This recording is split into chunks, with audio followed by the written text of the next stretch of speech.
From Tally to Cali, It's time to wake up. Wake up! Wake up! Warchant.com is your ultimate Seminole sports source. And this is Wake Up Warchant, presented by Vitamin Energy. The vitamins. The energy. Now here's Warchant.com's Aslan Hajavandi and Corey Clark. Wake up! It's Wake Up Warchant presented by Vitamin Energy. Coming up on today's show for the 24th time, Florida State going to Omaha.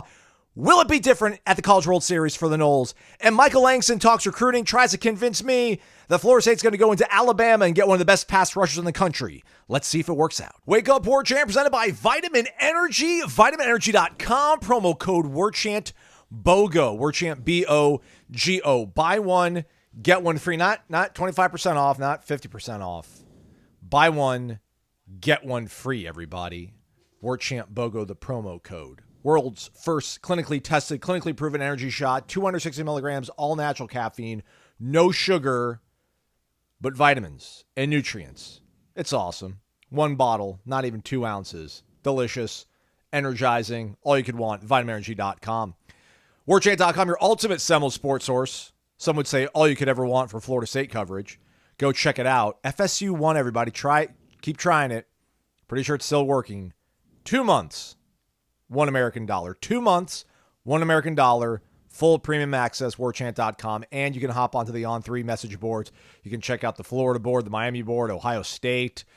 Get ready for Big Ten times when we're rivals and just see how lousy of people they are. You can do all that. And you can also read Corey's stuff that's behind the paywall. Corey Clark joining us from parts unknown, much like the Ultimate Warrior. How are you, friend?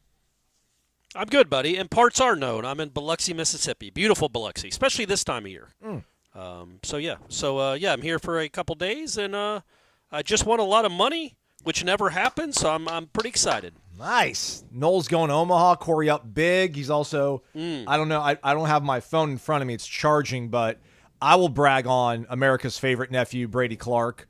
What do you go, 4 for 5, 5 for 6 on Saturday afternoon against the team? He went 3 for 4, but he had 5 RBIs, which I don't remember he's ever done that before. But then on Sunday, he went 0 for 3. It doesn't matter. Right. Why, Dad? Dad, Sorry. why? That's how I am. That's how I don't want I don't want to be one of those parents that only points out the positive and not the negative. I don't want people to think that I think my son's a superstar. Well, can we just celebrate him for more than 2.9 seconds? Right. I apologize. Brady 3 for 4, a double, 5 RBIs, couple runs scored, stolen base. Really good game for him. Was this like for Shanna? Just like, oh, dinner was good. Now clean up, please. Do the dishes. I'm done. Yeah. Get out of my way. I'm done. I don't want him to get a big head. I want him to understand that, hey, you got to produce the next day too. All right. Well, Florida State certainly did as much. Hosting UConn in a super regional this past weekend, Florida State absolutely decimated, rocked the Huskies 24-4, highest scoring super regional or most amount of runs by one team, I should say, in a super regional game. Florida State holds that designation. NC State tried to flirt with it later in the weekend, but they were not able to. This sets the stage for a Saturday scan the ticket to Omaha game. Corey, that Florida State is able to eke out in extra innings, 12 innings to be exact. Everybody obviously knows the result, but I want to go to this point in the game. Florida State is up 6-4 in the 6th inning. Group text says Jamie Arnold's had enough after the 5th inning. Jamie Arnold, you can't really say he gave you what you wanted. Can you? No. Love the kid. I mean, he's an ace. He's still the dude, but you're hoping for maybe a little bit more.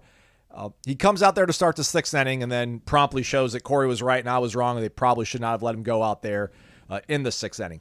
At this point, Corey, UConn has a very heavy righty lineup, and I'm thinking to myself, I'm like, just go for it now.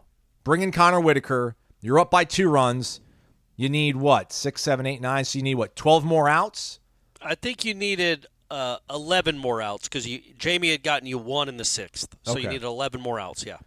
I'm like this. I'm fine with this. Let's bring in Connor. This seems to be like his absolutely tailor-made sort of situation, and they proceed not to. They bring in Brennan Oxford.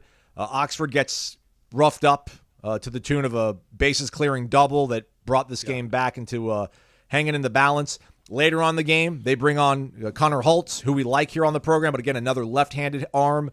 He allows a game-tying home run that goes off the light pole. I don't know if it actually would have hit off the light pole if the fence was 30 feet, but I digress.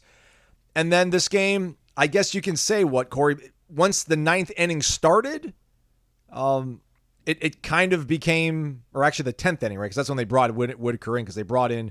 Well, no, they brought him in the bottom of the ninth with the runner at second. That's right, because Joe Joe Charles winning run came at in. second with one out, yeah. Joe Charles came in. Joe Charles was not built for that moment.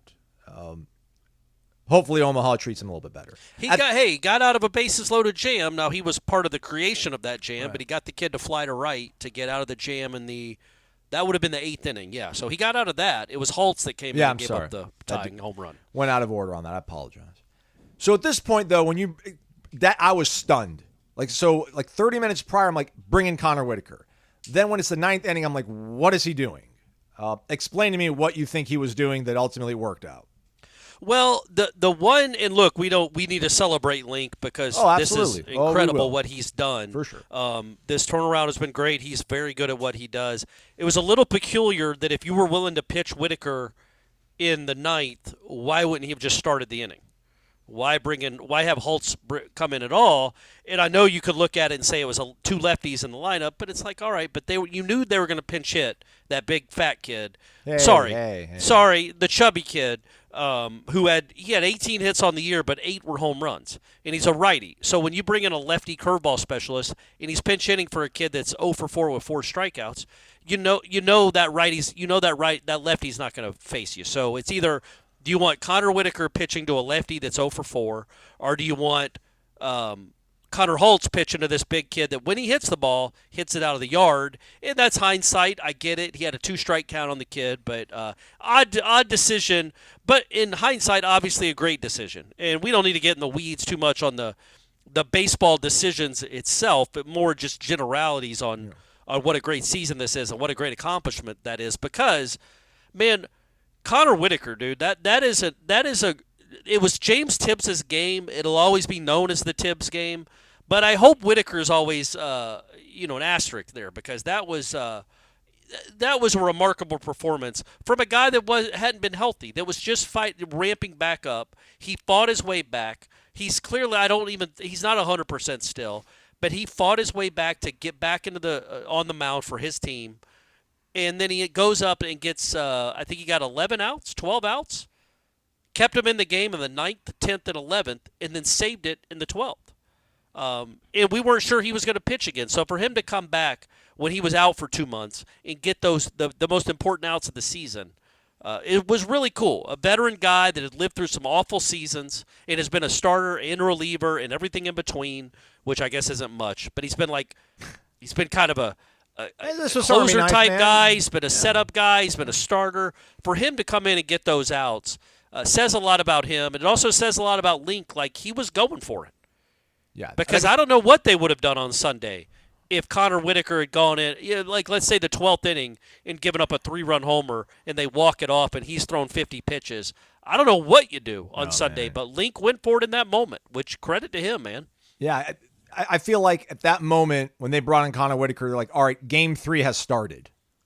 Because UConn they brought Afton in. I think Brady Afton, I don't know his first name, but I know Afton. Like, he was definitely going to be their Sunday starter, UConn. So they brought him on. You brought Connor Whitaker on. Both guys come on the 9th inning. It is now a tie game. Game 3, for all intents and purposes, is now started. And you feel like, all right, Connor Whitaker is probably in a home crowd, home situation, being used to the heat, which we'll probably talk about that at some point later on this program. Like, at that point, you're at a good spot, because I think the top of the line might have also been due up for Florida State if they were able to get out of that 9th inning going into the 10th inning. So not second guessing anything now, obviously. In hindsight, it kind of was, but now like it made total sense looking back on it, because it's all right. We have a 2-run lead. Oxford's been good for us this postseason. Yeah. Oxford's been good all year. Yeah. He's been good all year. Let's keep Whitaker up our sleeve for Sunday if we get to that situation. Yep. Then you get to a point where it's like, well, hey man, Sunday's right now. Let's just go ahead and get this done now. Because I think you probably go like John Abraham, Andrew Armstrong, Johnny Allstaff on Sunday, but UConn would have been in the same position. It works out great. Florida State wins 10-8 because James Tibb, all he does is hit 2-run homers, and Florida State's off to Omaha now for the 24th time, and after the only losing season in the entire program's history in year 1 of Link Jarrett's era here at Tallahassee. It's absolutely incredible, Corey. I mentioned, like, I want to make it to a super. I don't care. Just make it to a super. That was me being completely irrational. To think they can make it to Omaha is beyond my wildest dreams. And the fact of the matter is, as we sit here and talk right now, we still don't know if it's going to be Tennessee or Evanston, everybody. They had a rain delay, start a little bit late. Florida Evansville. State, Evansville. He knows it's Evansville, everyone. Sorry, Purple Aces. Much respect. For real, much respect. Florida State has just as good a chance as anybody to go out to Omaha and mess around and win enough games to get a national title. And that's incredible to say. A year from where we were. Yeah, man, it is. And I hope that's what people understand and celebrate no matter what happens in Omaha. Like, go win it. There's been worse teams than Florida State that have won it. There's been a worse FSU that won it. And that was 16 years ago when Fresno State was a 4 seed in a regional and then they had loaded, soon-to-be illegal bats, but they still went out and won it.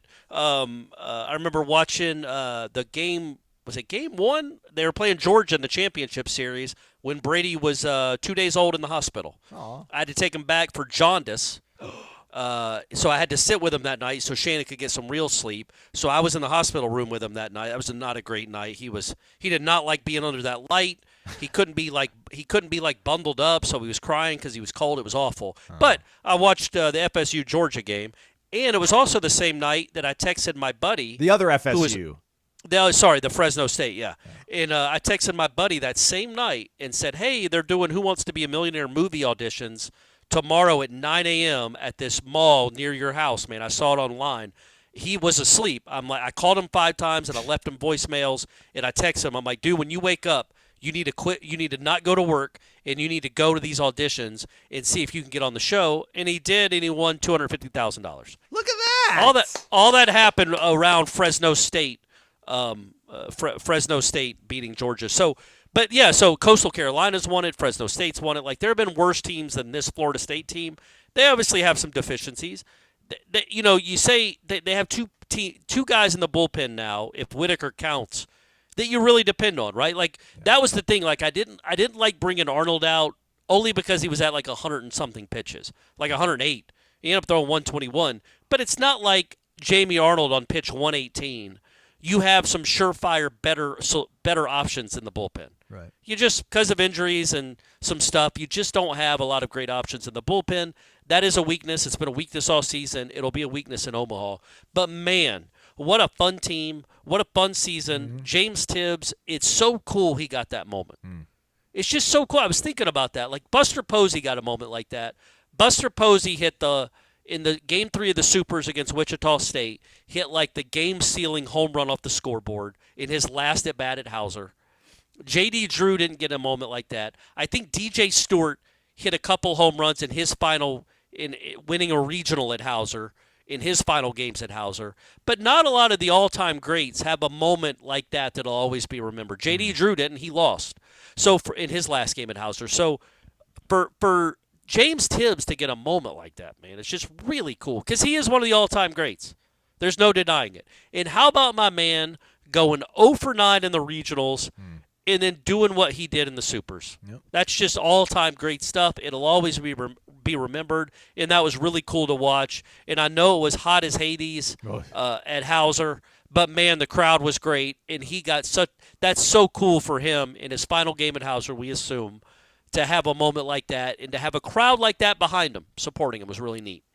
What would Cam Smith have done if he would have hit the home run? Would he have just picked up every single base and thrown it at the nearest UConn player when he was rounding I think him? the game would still be going, so we couldn't do the show because he'd just now be walking past third base. That guy, look, man, that's the beauty of this team. It's also, like we've talked about it, it's going to ruffle some feathers. It's just like Cam Smith barked at the pitcher. He stared down the pitcher when the pitcher threw a breaking ball in the dirt. I mean, I've never seen a pitch land that shy of home plate before. Yeah, and that's what Cam's point was. He smiled and stared him down like, yeah, you knew not to throw that in the strike zone. You're scared to pitch to me. Yeah. But then, of course, the pitcher, I would want Brady, if he was pitching, to say something back. Don't just sit there and take that. Yeah, but God, man, take your base, man. Yeah, but it's fine to stare it down like they do that, but then also expect that a lot of competitors aren't going to just be like sheepish when you stare them down and smile. They're going to have something to say back. So Florida State draws that out of teams. But, man, I don't know how much that has to do with their success. but they play with such a chip, and we talked to Marco about it last week. They play with such a chip and such a fire and such a passion where it's like they almost have to back it up. And it works for them. Maybe it doesn't work for them next year. Maybe this is a unique group, a collection of guys, but they back it up, man. They stare down their home runs. They stare down pitchers. They shake their heads in disgust when they strike you out as pitchers. But, man, they back it up, and they're going to Nebraska, and only 7 other teams are doing that. Tip of the cap to Jackson West as well. The much maligned, in my opinions that I've thrown here on the program. They, been critical about the position overall at catcher and what they're getting out of it from the plate. And for him to be the guy that, gives them a little bit of a lifeline there in the 9th inning as well. Or was it the 8th inning when he hit his home run? It was the 8th inning he hit the home run. That's a huge hit, man. They don't go to extras if he doesn't hit that solo home run. And, he hit it 339 feet. He took advantage of the park, but he had 1 home run all season. He played in that park all year. So that's another guy stepping up when you absolutely need him to. That's a tough lefty, too. That same guy struck out Tibbs. And so for him to turn on it, get a barrel on it, enough of a barrel on it to get it over that short screen, good for him, man. Local kid, that means a lot to him. I guess should we go back not to the fact that we're even here and how ridiculous this is? I mean, is this on par with it if Mike would have gone from what happened in 2020 and just instantly fast forwarded to 2023? I think it's more like 2021 to 23. But you know what? I don't know though, man. Like it's hard to remember. They were rough last year, Corey. I mean, we started tuning out baseball in April, and they were again, folks. They went 2-22 during a 24-game stretch. 2-22, and not a lot of those guys, but some really important pieces on that team, like Whitaker, like Tibbs, like Ferrer, like Cam Smith. They lived through that. They were a part of that. Jamie Arnold, Oxford. Yeah, so those 6 guys are huge parts of this success, and they were part of not just the worst team in Florida State baseball history. That was one of the worst stretches an ACC baseball team has ever had, period, any of them. Like, that was Boston College-esque, man. That was Pitt-esque. 2-22 in a 24-game stretch is preposterously bad. It's unbelievably bad, and they lived through it. And so for them to live through that and then come back in the fall and think, man, we might be really good. Like, you get used to losing. That's what I talked about way back when in 2020 and 2021. Is like you don't want the culture to be used to this. Don't get used to losing. Yeah. Don't accept this. And they didn't. Like I think they got used to the losing last year, but they didn't accept it, and they didn't just kind of throw up their hands and be like, all right, I hope maybe we can sneak into the NCAA tournament next year. No, they went out and won their first 19 games. A year after having the worst season any of us have ever seen. And so, yeah, they do deserve credit. Those players deserve credit.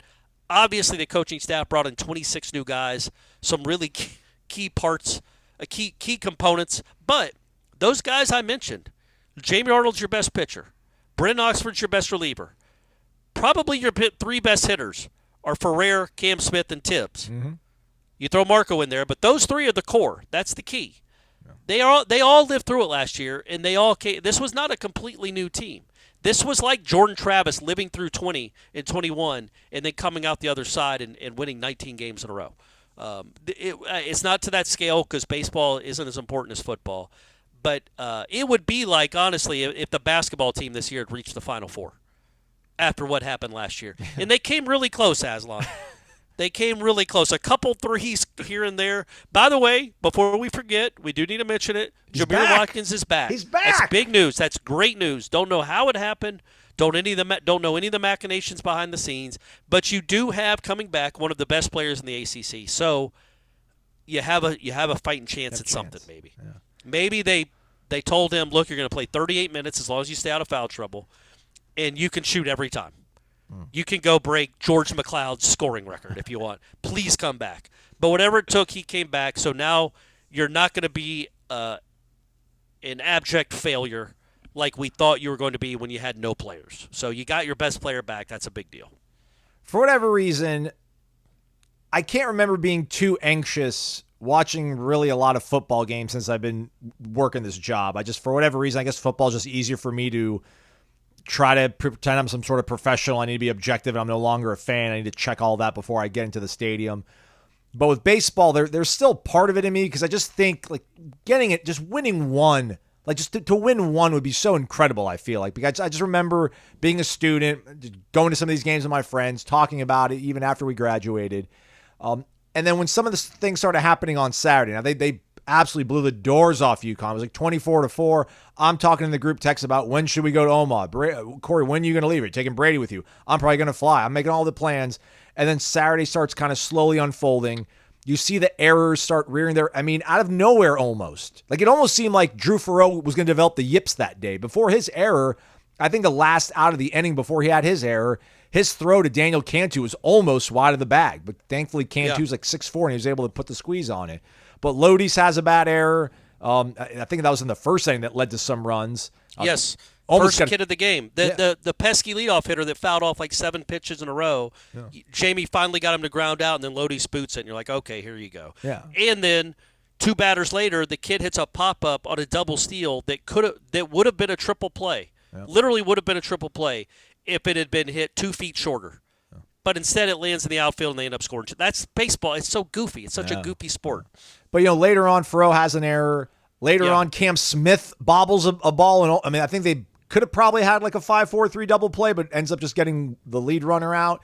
And I just start thinking the worst. And I'm like, to say that your team is cursed or your school is cursed, you have to kind of put yourself in a weird spot to think that those kind of things exist. But you see these things happen. You're like, yeah, man, like there's a reason why they had this great coach that won 2,000 games or for whatever reason could not get over the hump at some point. But I believe, and I don't know, fairly or unfairly, man, we talk about the energy and the passion this team has. I think when you have that dude as your skipper in that dugout, no one's going to freak out. No one's going to panic. Right. There's going to be no tightness. And this is such Monday morning quarterback, or I don't know why I didn't put this in when I tacked on to Friday's podcast, Corey, but I went out to practice on Thursday, and dude, they were so loose. Not like arrogant, not taking anything for granted, but they were so loose and just like Link is cracking jokes every single time they're hitting fly balls out. Everybody's yelling, my ball, my ball, my ball. I mean, just everyone's focused. They're dialing, but they're having fun. It was loose. I've been to previous Florida State practices at this time of the year, and there was a tension, man. There was a quiet almost. And you're like, all right, well, they're just focused and dialed in. But I think so many times there was the expectations, the pressure got the better of so many talented teams at this school, man. And it felt like it was maybe going to start happening on Saturday. But I think that dude that you went and pulled away from South Bend, Indiana, that's born and raised in this city, man, he's got something. And for whatever reason, like I go from thinking they're cursed to I'm absolutely going into Omaha thinking that Florida State has every chance to win the national title. And everyone's got warts, Corey, right? I mean, Tennessee's going to a Game 3 against Evansville. We saw NC State and Georgia going to go to a Game 3. It's wide open, man, and they've got this guy. And they've got this lineup, and they've got 2 good starters, and we think probably a nice stopper to come in behind that. Feels really good, man. Feels incredible, actually. Yeah, I would say this, though, that like when you talk about this baseball program being cursed, it ain't in Hauser, and it's not in regional play and super regional play. That curse that we all know about and think about or believe in, that happens in Nebraska. So let's see how it works out there, but that's to say – I don't disagree with anything you said. Number one, it's harder and harder. It's as hard as it's ever been to get to Omaha. It's absolutely is. Evansville's a number 4 seed. We don't know how the game turned out. They might have lost 20-6, but they took the number 1 overall seed to a 3rd game in their home park. Like, it's just hard to win in college baseball. And blasted them on Saturday. Like, came back and like rallied. It wasn't like any kind of. Well, it was 10-8, but yes, it was. They put 10 runs on the number 1 overall seed. So yeah, the point being, it's just hard to win, man. It's hard to get out there. Arkansas was a national seed and lost at home. Oklahoma State lost at home. So Florida State getting to this point, I don't want the casual fan, and most of you guys are, we get it, to not appreciate how hard how it's never been harder to get out to Omaha than it is now. This team has accomplished something great no matter what happens. But now, yes, they got a 12.5% chance to win. That's 1 out of 8 that they've got. I think that's right. Maybe my math's off. I think that's 12.5%. But somebody's got to win it. And the key to the whole deal, Aslan, as we know, is you got to win your first 2. You just got to. Yeah. So hopefully for Florida State's sake, we don't know. We're recording this in the evening.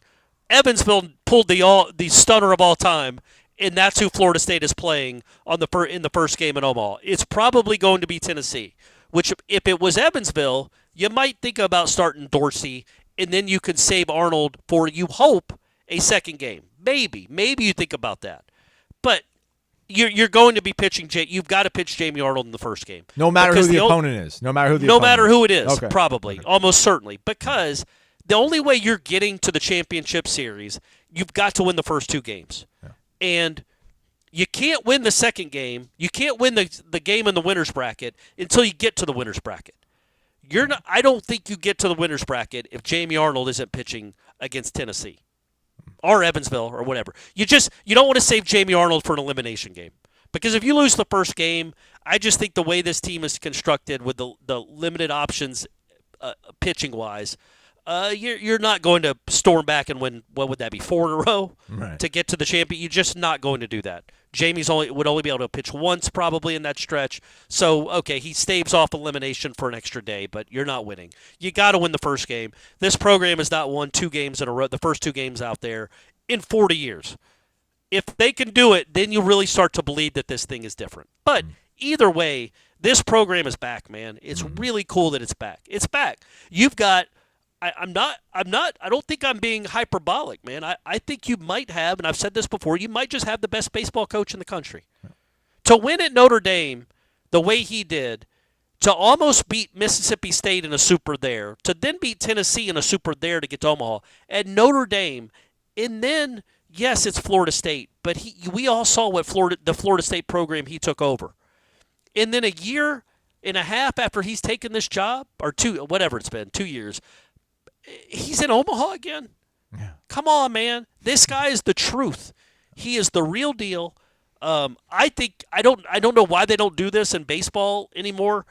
I would think he'd be somebody that Major League Baseball would be interested in. Hey, don't put any ideas out there, Corey. But they don't do that anymore, so we got nothing to worry about. They only promote from within. You've got a guy that you think will be here for the long haul. He's relatively young. He's early 50s. He can coach another decade and a half if he wants. And I think he might be the best coach in the country. Like, he doesn't have the best program in the country right now, and he doesn't have the pedigree of an O'Sullivan or Corbin or other guys that won national titles. But, man, he is awesome. Yeah. The proof is they're 47-15, Aslan. They've won 47 games. Last year they went 2-22 during one stretch. And the beauty is, because of this season, because of the crowd, because of the atmosphere and the big names and everything that was on stage for all these younger high school players to see, and more importantly, kids from other colleges to see, well, that portal is going to be fun too. Yeah. That portal is going to be a lot of fun when the season ends. Are we almost done? I got to pee. I just want to say thanks for nothing, Clemson. Bums. Oh, did they lose? They lost. I thought they hit a go. I thought they were ahead in the last inning. No, they might have pulled ahead, but then the Gators hit a double to the gap. And that's too bad. Too bad too, because that Clemson center fielder made one of the all-time great catches. Gosh. That's what with the stakes that were there for him to run up a hill and Willie maze it in the fence is one of the best catches you'll ever see. And then they lost it anyway because they're Clemson. And of course, no one's gonna remember. I don't say this lightly. Florida's going to go ahead and win the whole thing. And I will say this. I do say this. People listen to me complain about them being in the tournament a week and a half ago or whatever it is. I stand by that. I still believe it's ridiculous they got into the tournament. But because they're this team. Like, they're really good. They have supreme talent. They have great talent. And they didn't earn their way into the tournament, in my opinion. Right. They didn't deserve a spot in the tournament. But, yes, once they got in, clearly, as you can see, they're one of the most talented teams in the country. They can beat anyone. The problem is I didn't think they deserved to get in. Just like I didn't think Alabama deserved to get in the football tournament. I think you need to earn it. But, yeah, you get a chance. You give them a chance. And now they're in Omaha with Florida State and Caglione. Oh, is it Caglione or Caglione? Caglione. Best college baseball player that's ever lived. Unbelievable. He's ridiculous, It's crazy, and it's not just that he hits a bunch of home runs and throws 97. He struck out like 23 times this year. he's got like 12 more home runs than he does strikeouts. So it's not just he's Pete Incaviglia and he hits 40 home runs but strikes out 80 times. He's a contact hitter that just happens to make hard contact all the time and hit the ball over the fence a lot. And he throws 97. So, yeah, it's good for you, O'Sullivan. So proud. So proud of those guys. Everybody counted them out. Those passionate Gators, man. Those upstart Gators proving everybody wrong. For whatever with a bunch of first-round picks. For whatever it's worth, ever since they've gone from Rosenblatt to TD Ameritrade, only 2 teams have lost 20 or more games and won the national title. So, and there's only been 4 in the last 20 years, and they've lost 28 times. And they got run ruled twice? Yeah, by Florida State. By Florida State. Yeah, they were horrible in the midweek, but you don't have to play a lot of midweek games in Omaha. Yeah, and they're on the other side of the bracket, if anybody's wondering, by the way. And we don't have start times. How about that? Florida State and Florida for the national championship. Holy moly! I would have taken them in a regional. I said it. I'm like, I want them in a regional. I would have been fine with it. I'm not as excited. You do not want. Yes, you do not as excited. But maybe that's what either. Florida State. But that's what Florida State needs, man. Just like the Red Sox. Yes. They needed to get down 3-0 to the Yankees and then come back and win. That was what completely turned the fortunes of that franchise around. It had to come against the Yankees. So maybe Florida State, it has to come against Florida. Lose the first game. That's the only way to start. Lose the first game championship series. Yep, and be down 5-1 in the 6th of the second game. Yeah. That's what has to happen to finally exercise all those demons. All right. Well, I think Corey and I might both be there. Corey's probably going to be there. We'll see if I'll be there. No, I'm not going to be there. What? I'm not going to be there the first week. Ira's going. If they make a run, I'll be out there for the second week, so Ira doesn't have to be out there for 2 weeks by himself. But I'm not going. Brady's got a tournament. I went the last time, so it's Ira's turn. And, yeah, it's a long drive. Am I going? I don't know. What am I, your boss? I don't know if you're going or not. Ira can hold a iPhone. Hey, I want to tell this story real quick. Yeah, so we started this a little bit later than we intended to, which is good because we actually got the result of the Clemson game at least out of the way.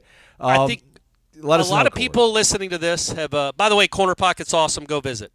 Let's give a little more love. A little more love. Corn Pocket Bar and Grill, cptallybar.com, the website, 2475 Appalachia Parkway.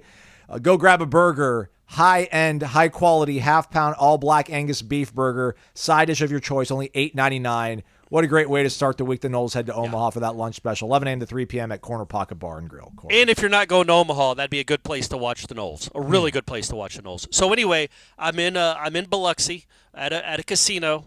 I'm playing video poker. I think most of you guys have played video poker. I'm literally just you're there, you're hanging out with your buddies, and you're drinking. It's cheap beer, free beer. Although I'm not drinking beer.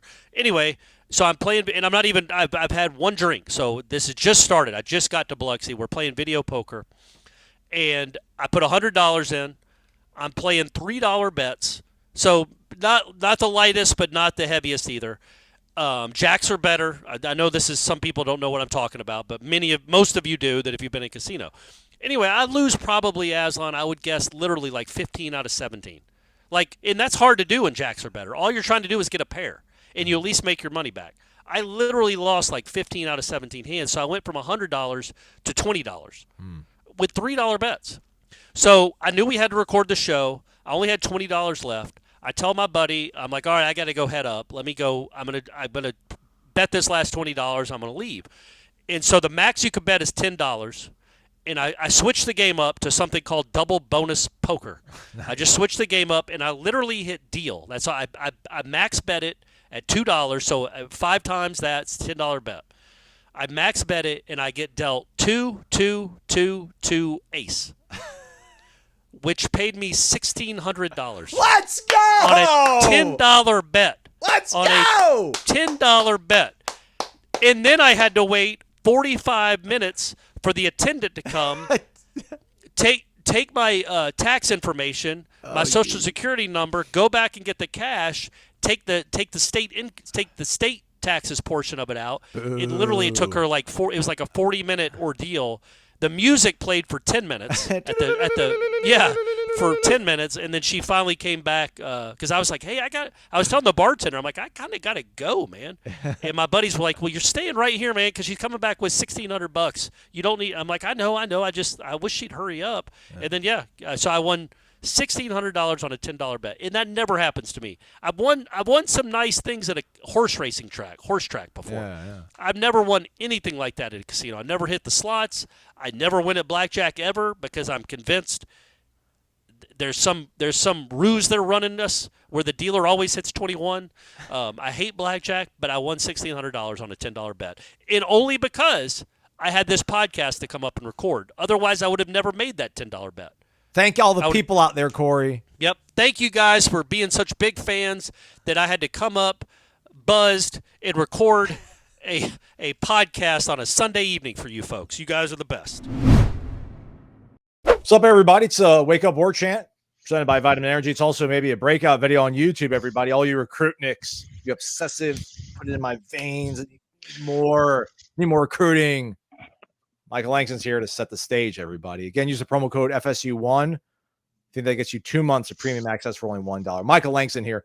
My Twitter feed is still going nuts. I imagine Matt is over at campus right now. I mean, it's what a nonstop weekend for you guys. Oh, yeah. Nonstop. Started it at around 9 a.m., ended probably around 6:30 p.m., something like that. A lot of stuff going on. Official visitors, 9 of them. And then you had the elite camp with probably around 55 to 60 talent, mostly underclassmen 2026 kids, mostly 2026, but a lot of really premier talent, that I think it was FSU knew like they're probably going to do another one in July. So the 2025 class, they can get in for July. And then this one, they really hammered down on the underclassmen. But yeah, pretty busy day. All right, well, let's get to it. Let's go to the OVs, as the kids like to say, Michael. Official visits. You know, for as much grief as one of the coaches gets on the other side of the football, one of the dudes on the offensive side of the football continues to bring in elite guys and puts together a really good segment. Max Buchanan, 6'4" and a half-ish, 279-pound offensive lineman from Seminole, Sanford, Florida. Mm-hmm. How's that one coming along, big dog? Looking good. I think they nailed everything they wanted. A lot of this visit was really about Max's, one, his family being there, but two, just Max interacting with a lot of the players. I felt like they nailed that pretty hard as far as just the bonds around the players and the comfort and seeing what the locker room's like, or just what these guys are like outside of football. And I think they really heavily connected. There was already a really good relationship with Alex Atkins. That was always there. Same thing with Mike Norvell with Max. I think it was really just getting a feel for the inside of the program, being there, seeing the daily things they do, sitting in team meetings, player, council where you get a chance to really pick these guys' brains. And I think they nailed it, pretty strongly. With Max, I feel pretty good about, where FSU sits in that recruitment. All right. Moving along then for the Noles, obviously more than just one dude out there on official visit. How about the young man Clardy, Ladarian Clardy? Yeah. Defensive back, obviously. Patrick Sertan knows what he's doing over there. Just how vital was it to get him on campus? What kind of impression do you think Florida State was able to make on him? I mean, it was vital because right when he was one of the, out of all the guys, he was one of the most recent offers they made. Kid immediately set up an official visit, so you could tell, like, okay, he's pretty serious about FSU. He loves them. He's from Pensacola, Florida. Shout out Jonathan Daniels and Darius Washington, both from that area. So that certainly helped the comfort factor. And then two, just this one's really sped up a lot with FSU just being there. And I think people can watch the interview we did with him. I mean, he was just smiling from ear to ear the whole time. They really knocked it out of the park, and I think a lot of it was the comfort and connection that he had with those players, hanging out with a lot of those DBs like Conrad Hussey, all the newcomers that came in. He really just bonded from the start. They took him in right in, and now FSU sitting in a pretty strong spot. I know on threes, Chad Simmons and Steve Wilfong both put in a pick today for FSU. I would agree with that pick.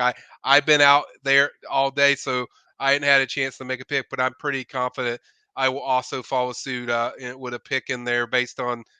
I told Matt when I leaned over to Matt, I was like, yeah, that one looks pretty good for FSU there. So, certainly a top DB. His nickname is Squirrel, by the way, Aslan. That's what most people call him. But that's kind of his nickname. And I could tell just what I got from my FSU intel. This was a guy that was very vital that they wanted. So I knew there was going to be a strong push. I put up there late Saturday night, did a few nuggets of what I'm hearing, and it was really positive about the impact that this visit has made. And I think now they're sitting in the pole position and looking really good. Mississippi State is another team he mentioned that he would likely visit. We'll see if he takes any more visits. I'm not sure if that's set in stone, but we'll see where it goes from there. But I think they're sitting pretty good. 6', 170. Is he still projecting to you as a safety, do you think, at the next level? Yeah, I think he's a safety that can also play corner if you want him to, but certainly seems to be a safety more than anything when I watch his game. But just a terrific talent that they really fell in love with when they watched their film, and really ever since he checked off all the boxes on the film study. I think FSU has been pushing really hard for this class, and the safety position is the one that they want to, I think, load up on. They want to get 2 or 3 guys in there, so I think it was a big deal, putting their best foot forward and really making a strong impression and putting themselves in a good spot with Ladarian. I can't believe we're gonna talk about this guy. We're gonna talk about Zion Grady. He's from Alabama. It looks like he's at Enterprise High School now. I thought he was over at Charles Henderson out there in Troy. Maybe he transferred, but he decommitted. That's news to me. But you know me, Michael. When it comes to Alabama dudes, Mississippi dudes, like you got to wake me up on signing day. But that 6'4", 225-pound edge, he's worth it, man. He's worth the shot. How much of an impact do you think Florida State was able to make on this weekend official? Yeah, coming into the visit, Steve Wilfong had said like FSU, he felt like FSU was the favorite. And checking with my guys, even after this visit, they kind of felt a similar, feeling and vibe that FSU was in the best position. You mentioned development a lot. That's a big part of his recruitment. We know JP and that defensive line staff do a phenomenal job. That's something FSU excels at. Zion even said like, dude, they're putting 2 or 3 guys in the league like every year. So it's like, they have no problem with what they're doing. Talked about his comfort level, feeling at home there. That's different. I asked him what was kind of different about FSU, and he mentioned that the comfort level was just really different when he's there. Had a big smile when he talked about Norvell. So there's such a strong connection, not just with JP, but also, Norvell. And, you still have to go through the rest of the process. I think Ohio State is a team that I'm kind of eyeing to see, how he feels after that one. But if he takes an official there, but no, he's officially visited Miami. But, for me, I look at Ohio State when you see what they do with defensive linemen. That's still a team you got to keep notice. But I think FSU has done the best job from the start recruiting this kid and showing, what their product is and what they do. And I think it's just connected in a strong way with him. I think really if they land this kid Aslan, it's going to be a lot of what they've done in development the last 2 or 3 years, because this kid's really, really high on that. And this weekend he got a chance to just feel the brotherhood of what FSU is, since he hasn't experienced that totally. But those are some things that he really harped on and connected with throughout the visit. Well, shoot, Michael, much like Link Jarrett's got me believing in the boys in baseball, you got me believing that Florida State's got a real shot, this Zion Grady kid. And speaking of baseball in Omaha, how about Millard South product Chase Lofton? Florida State going into the Cornhusker State, trying to pull some top-end talent, 6'5.5", 213-pound tight end. Good-looking young man there. Offers on the RPM, or rather that is predictions. Old Big 8, Big 12 country. Now a lot of SEC programs. You see Missouri, you see Oklahoma on there. Just how legitimate, how real is the pursuit for Florida State and Chase Lofton? I think it's very real. His brother, I think he said, plays at Kansas State. He obviously lives in Nebraska, so they're certainly in the picture. But he kind of gave some signs like stuff like, hey, my brother hardly ever goes home, so it's like playing at home is not as important as getting the right fit. So you could tell he's kind of fading away from that, where it's not as big a deal. I do think FSU is the leader now for Chase Lofton. What? I think they're leading. I think they're in a great spot.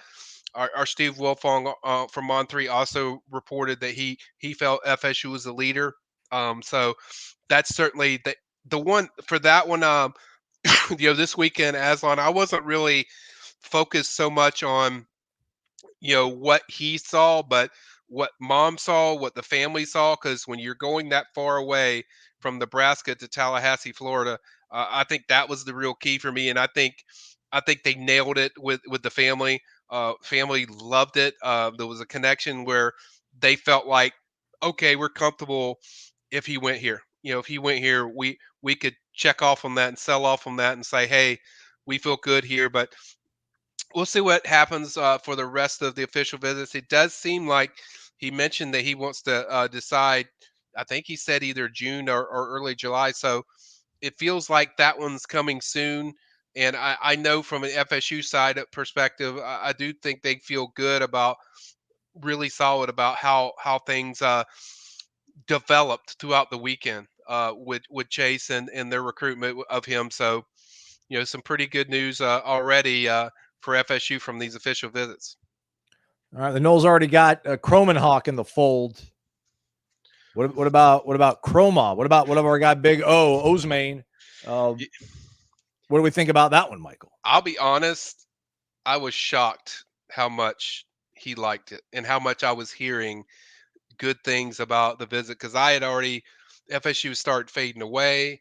It didn't feel like, hey, this is going to happen. I know the RPM doesn't back that up, but they have been fading away in this recruitment. They've had a hard time getting him on campus. They finally got him there this weekend, and he brought the most family I've ever seen on an official visit. Tons of family and friends that were with him, and I've heard some good, positive stuff of FSU is actually a real factor. I do think Georgia probably the biggest competition, but I think Auburn is also in there. But I think FSU from a playing style fit point of view is the best fit of just his game, because he's really good as a receiver. We know he's a powerful runner, and certainly he's got a lot of speed. But I think FSU really made a good sizable jump this weekend. I'm not going to call them for sure leader, but I think now, before this, I was like, hey, they're fading away. It's probably not going to happen, probably a long shot.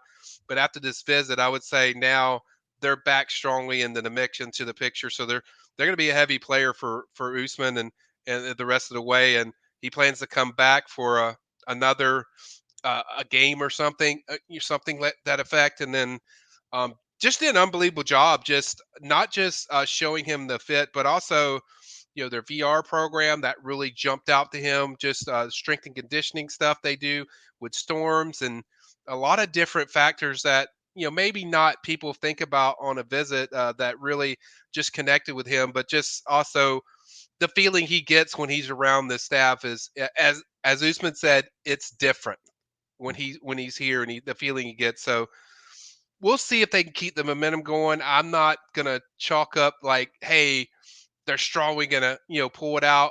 I'm gonna wait a week or so. I want to see how he feels, if that feeling is still there.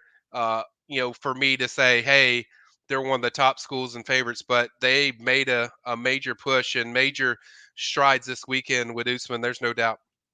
Number 5 running back, according to us here at On3 Consensus. Number 4 back in the class of 25, 6 foot, half inch, 215 pounds. Michael, before we let you go, first off, hit the thumbs up, everybody. But everyone's going to hear, oh, wow, like they're in the lead for all these guys. Like when the commitment's going to start coming. We maybe get that on a different thing, but I kind of want you maybe to touch on a little bit about the fact that I know there's still a long way to go, but, all you can do is get these kids on campus, have them come for an official visit, and then after that, have them say that you're in the lead. I guess after that, it's anybody's game. So it seems like they've done all they kind of could this coaching staff this weekend. Yeah, I think decisions are coming. I think probably 2 or 3 of these guys are going to be in this class. I would say that officially visit this weekend. Could be more, but that's what I have right now. I think the commits will come, but these kids, very rarely does a kid visit in June or June and just say, "Hey, I'm committed right now." But I do think there's 2 or 3 in there that I do feel will likely be a part of this class based on what I have. But I think people need to understand, like, it's not about the moment now. It's about what you get when they actually make that decision. So I definitely think they've positioned themselves and they got stuff done of you needed to hear the stuff about Clarity. You needed to hear the stuff about Grady. You need to hear stuff about Max and Usman and all these guys of them making a surge for a lot of these guys. They needed to do that to even position themselves to pull it off, since some of them still have visits left. But I think overall, a very productive and positive weekend based on the intel we already have from this official visit weekend. But I know people are going to want commits. They're like, "Hey, they got 4, and they want them now." But it's like decisions are going to come, guys. It just doesn't happen like right on that weekend. Yeah, this June month, everyone's going and getting all their visits in. Yeah. July, they'll take some time off and figure it all out. So we wait. Until then, go to warchant.com, premium recruiting board. Again, FSU won 2 months, $1, everybody. Get all the information you want, or go check our Warchant Twitter page, which just, good Lord, man, just clips galore of dudes in elite camps. Yeah. Class of 26, all these future Noles we certainly hope down the line. Certainly hope to talk to you down the line once again, Michael Langston. Thanks for taking time out, buddy. You got it. All right, and that's a wrap for us today. Thanks again to Michael for hopping on here. And for Corey, I'm Aslan. Thanks for listening. 2 more shows this week, probably. I don't know, maybe I'm traveling. Still don't know if I'm going to Omaha or not. Everybody go to warchant.com and post on the Tribal Council, send Aslan to Omaha, please. We'll catch up with you folks later. Jeff Cameron Show, 1 to 3 o'clock. Check it out, everybody. Hit the thumbs up on the way out if you're listening to us on YouTube. 5-star rating and reviews. Certainly would appreciate it. Thanks again for listening to Wake Up Warchant, presented by Vitamin Energy.